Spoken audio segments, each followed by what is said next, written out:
one thing and do it well so that people will want to use your service, right? They don't do a lot of other things that the banks does, but they only do one thing. They do it so well that I'm compelled to use them despite having many other banks. So here's another example of a recontouring of a traditional domain. In this case, it's a pharmaceutical company. This is actually a company called Sanofi from France, a very large pharmaceutical company. It's actually a BMC customer. And amongst many things, they also used to make these blood sugar monitors. So they would make these devices that would sell to clinics, and even today we use it in India. Of course, you go to a clinic and they take a blood sample, and then you come back later and you get the test results, right? So the CIO of Sanofi, he wanted to completely change and recontour the business. So they came up with this new innovation called IBG Star. So you see this small device at the bottom that is called IBG Star. It's a small device that anybody can buy, and then you can take your own blood sample, and all you have to do is take a quick blood sample, put it in your smartphone, it connects to the server, uploads the data, it gets analyzed, and you immediately get the report back. An amazing service, amazing digital service, right? And it's quite popular. Many people, many diabetics people use this because it's so convenient. You don't have to go anywhere. And this is an example of using technology. So in this simple example, how many technology disruptions are being used? You know, obviously it's using a small device that you see. Then it's using the mobile, right, as a disruptive technology. It is using cloud because it's sending the data to a central cloud server, which is where the data gets analyzed and the report gets sent back. It is using heavy analytics and data processing.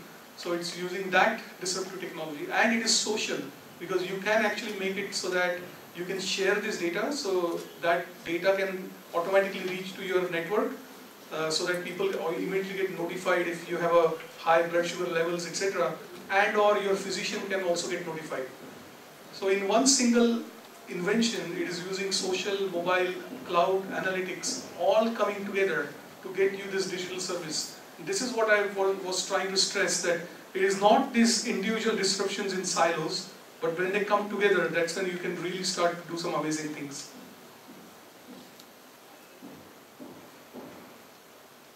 So I thought I'll switch gears and come closer to India and start giving a little bit more examples that are more familiar to us. So obviously we talked about Uber.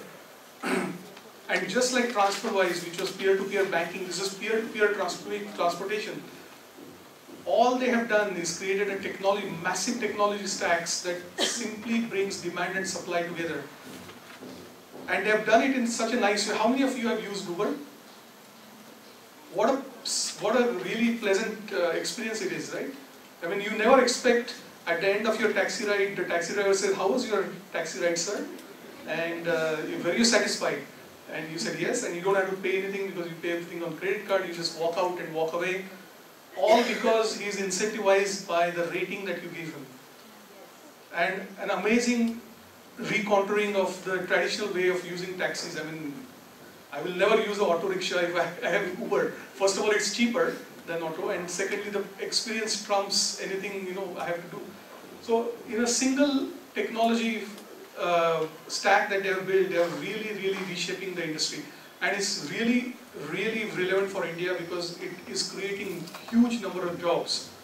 I talked about driver attrition. It's because of Uber that all the drivers are actually doing this on their own rather than be tied to a single person. And in fact, Narendra Modi, when he did his 16 January startup meeting, Travis Kalanick, is the CEO of Uber, was there. So it is as important for him to be successful in India. It is equally important for us that he becomes successful.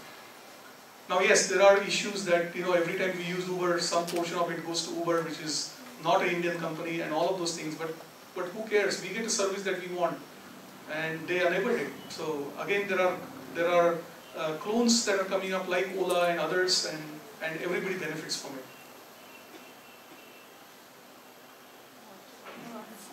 Okay, who doesn't have WhatsApp?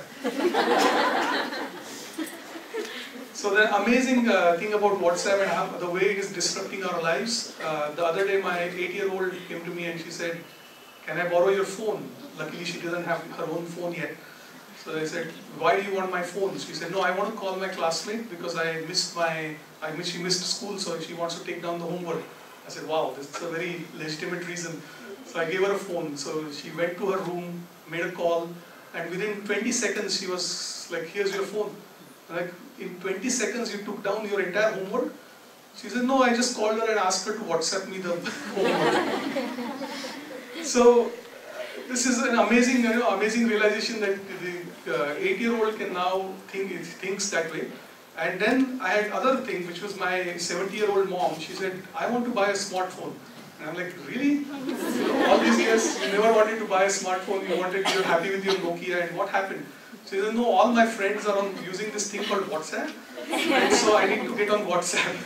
So I need a smartphone. So, and then of course, I may be the CTO in my office, but I'm just a technology assistant to my mom. So I have to then not only buy the smartphone, but get it installed, give her a WhatsApp, teach her how to use it, and then of course every day I got a call, how do I do this, how do I do that? So, but on both ends of the spectrum, on the 8-year-old wants to use WhatsApp, on a 70-plus-year-old mom wants to use WhatsApp. That tells you the breadth of this kind of disruption happening. And it's not just for fun and sharing information or jokes. Few weeks ago in Brazil, they actually banned WhatsApp. So the biggest market for WhatsApp is Brazil. There are about more than 100 million users of WhatsApp in one country, and they banned WhatsApp for what they called as lack of information sharing or some reason that the code gave. But they banned WhatsApp. But the real reason was that the telco industry, the telecommunication industry in Brazil, they are actually hurting because of WhatsApp, because most people are now using WhatsApp messaging and WhatsApp calls, which is free, and that is really eating up into the revenues of these companies. So they basically put pressure on their government to ban WhatsApp. So again, an example of a traditional vertical, which is telecommunications, is going through a massive disruption. They don't know what to do, how to react. Today, if I ask you, what do you care most about your phone? What do you care most about your smartphone? I'll get answers like, for example, WhatsApp. I really like WhatsApp. I use Facebook. I use this. I use that. Nobody says the most important thing on my smartphone is my wireless provider. Nobody says it's Vodafone or Airtel or Idea. We don't care. We don't care who actually brings the pipe to us. All we care is all these apps that are on top of it. So essentially what has happened is all these telcos have become commodity, and we don't have any loyalty to those telco, because we can easily change. With the number portability, even simpler. We can just change and no worry. But tomorrow if someone says, you're not going to have WhatsApp, you will not know what to do and where to go and how to do your homework. And then I thought I'll get even more local. So, have you guys seen this? This is Pune Traffic Police Facebook page. So the way I came across this web page was quite dramatic. So I had parked my car, and I came back and the car was gone. And I'm like, what happened? And then they have this thing written on the street that, hey, your car has been impounded and you go here and get your car back. So I went there. And being a good citizen, I actually had parked the car properly. So I was obviously, and being a Punekar, I was not going to give any, fine. So I was like, in a major debate that I was right, you are wrong. I'm not paying any fine. And he said, no, you parked on a footpath. I said, there was no footpath. And luckily the police was there, so he could see that there was no footpath. So he said, no, it's on the footpath. No, there is no footpath, and you could see it, right? It's outside of the road, and there's no parking sign. Everything was fine. So I said, you gotta take it back. You just give me back my car. I'm not paying any fine. So he said, no, sir, I cannot do that. I said, what do you mean you can't do that? He said, no, because someone has taken a photo of your car and put it on a Facebook. I said, really? Yeah. So people can now actually upload photos, and when they do that, we must take action, and we must have a receipt to show that we took action.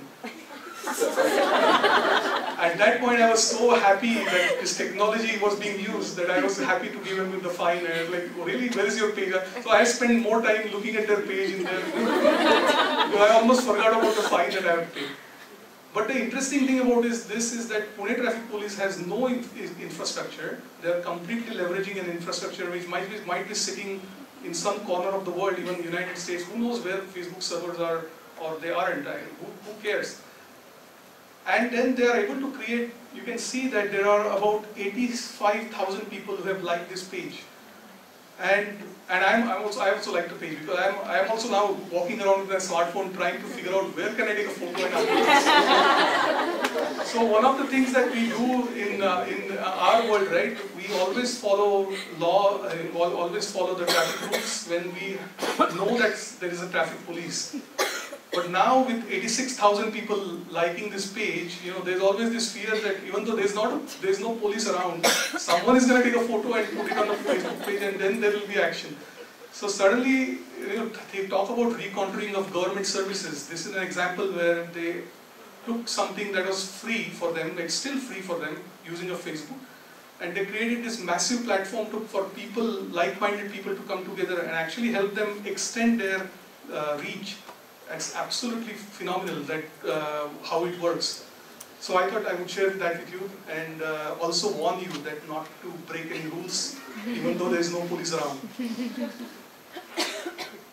Okay, so I'm coming to close to my end of my presentation. So again, you know, if you look at how they go about this recontouring of the business, you know, you look at, this is an example of Nike and Nike Plus. You know, they are not into making shoes these days. They are making, their main business has shifted into information, and they actually are basically gathering information, selling information, and that is their main business. How do they do that? They have Nike Plus, it goes into your shoe, and they collect massive amount of data, and that's, you know, an amazing way of recontouring the business away from making shoes. So what you need to do, you need to consumerize your front end. So you need to actually put a front end that is so easy to use that people want to use your business services. Just like the example that we saw on the blood sugar monitor, you know. You don't have to go to a clinic, you should be able to do it yourself. At the same time, you want to industrialize your back end, so you cannot just be innovating on the front end, you also need very robust system on the back end. And when you do that, you can basically create what we call as digital services, and those new digital services is what is really powering these successful businesses today. And essentially that's what BMC actually does, is allows organizations to help create these brand new digital services and help them manage it properly. So with that, I think I come to my puzzle. So does anybody know what this date is? October 21st, 2015, 7 p.m. and 7:28 p.m. Back to the Future. Back to the Future. Have you guys seen that movie? No? You must see that movie. That's a great movie. It came out in 1984 or 86. And the movie is about time travel into the future. So from 84 or 86, when the movie came out, the hero of that movie actually time travels into the future. And basically lots of funny things happen, and then he goes back, etc. So you gotta watch the movie, it's a legend. The date that he goes into the future is October 21st, 2015, and we actually are beyond that date, which means the future is in the past. So that means that, you know, you better get your act together, you better pay attention to all these things happening, because we're already in the past, the future is already in the past. So with that, I'm going to end here. Thank you very much for having me. I hope you enjoyed it.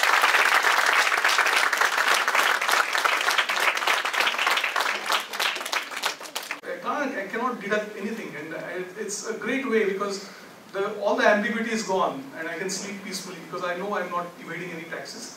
So just a simple example that, you know, what technology has done, and we are doing more and more of that with the GST and all of these things as they come into picture. I think we are actually working as a venture outside of BMC. We are working with the real estate agents, the real estate industry with Credai.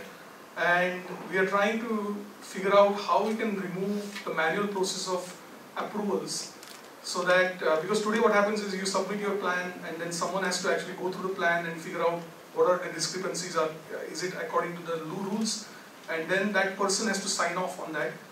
A software can do that job, and we are working on convincing them that that can be a good way of doing it. Once that happens, again, one small efficiency gone, one more loophole gone, that much less exposure for people to do corruption and things like that.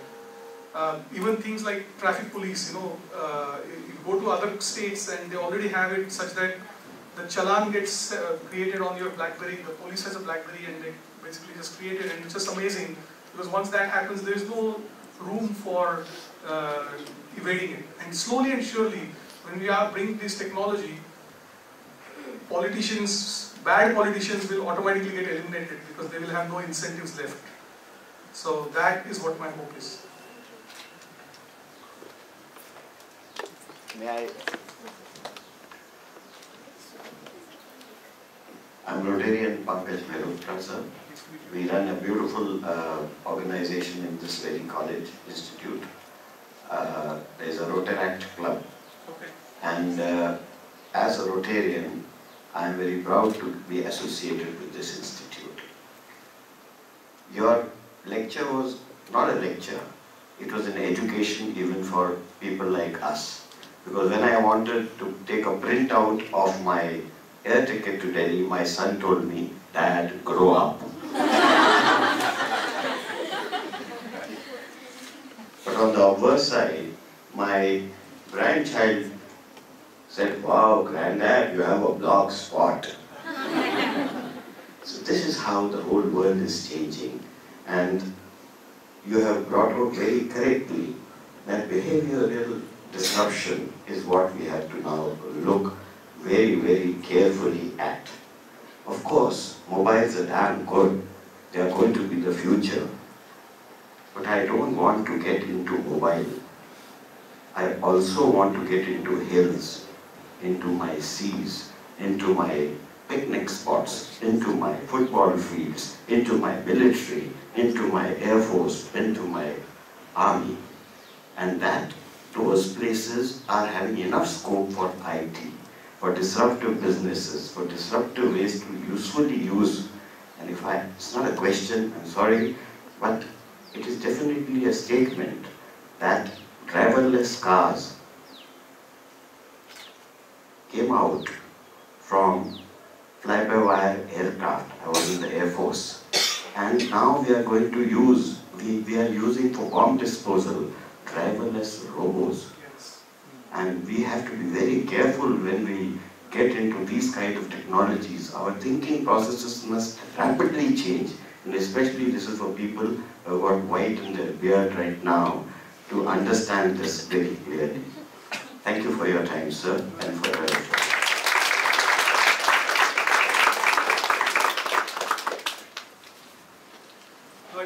Thank you very much for sharing that. Even though I know that I can use the boarding pass from my smartphone, I'm still taking printouts because I don't know that security guard might want to stamp my smartphone. So I don't want that to happen.